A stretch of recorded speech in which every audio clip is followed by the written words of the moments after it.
السلام علیکم ورحمۃ اللہ وبرکاتہ۔ بسم اللہ الرحمن الرحیم۔ حضور اقدس صلی اللہ علیہ وسلم نے ایک مرتبہ ارشاد فرمایا کہ میں تمہیں بہترین صدقہ بتاتا ہوں، تیری وہ لڑکی ہے جو لوٹ کر تیرے ہی پاس آ گئی ہو اور اس کے لیے تیرے سوا کوئی کمانے والا نہ ہو، کہ ایسی لڑکی پر جو بھی خرچ کیا جائے گا وہ بہترین صدقہ ہے۔ دوبارہ سن لیں۔ حضور اقدس صلی اللہ علیہ وسلم نے ایک مرتبہ ارشاد فرمایا کہ میں تمہیں بہترین صدقہ بتاتا ہوں، تیری وہ لڑکی ہے جو لوٹ کر تیرے ہی پاس آ گئی ہو اور اس کے لیے تیرے سوا کوئی کمانے والا نہ ہو، کہ ایسی لڑکی پر جو بھی خرچ کیا جائے گا وہ بہترین صدقہ ہے۔ یہ مشکوٰۃ شریف کی اور ابن ماجہ کی حدیث مبارکہ ہے۔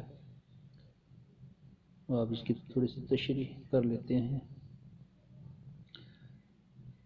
لوٹ کر آ جانے سے مراد یہ ہے کہ لڑکی کا نکاح کر دیا تھا، اس کے خاوند کا انتقال ہو گیا یا خاوند نے طلاق دے دی یا کوئی اور عذاب ایسا پیش آ گیا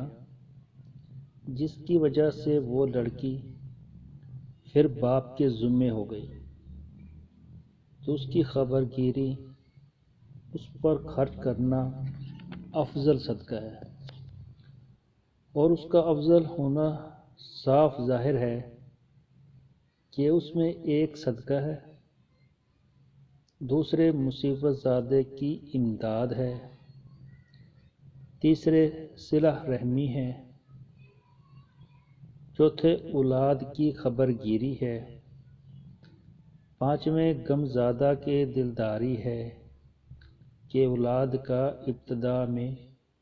والدین کے ذمہ ہونا رنج کی بجائے خوشی کا سبب ہوتا ہے، لیکن اس کا اپنا گھر ہو جانے کے بعد، اپنا ٹھکانہ بن جانے کے بعد پھر والدین کے ذمہ ہو جانا زیادہ رنج کا سبب ہوا کرتا ہے۔ نبی کریم صلی اللہ علیہ وسلم کا ارشاد ہے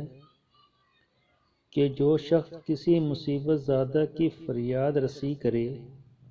اس کے لیے 73 درجے مغفرت کے لکھے جاتے ہیں، جن میں سے ایک میں اس کے تمام امور کی اصلاح اور درستی ہے، اور 72 درجہ اس کے لیے قیامت میں ترقیات کا سبب ہیں۔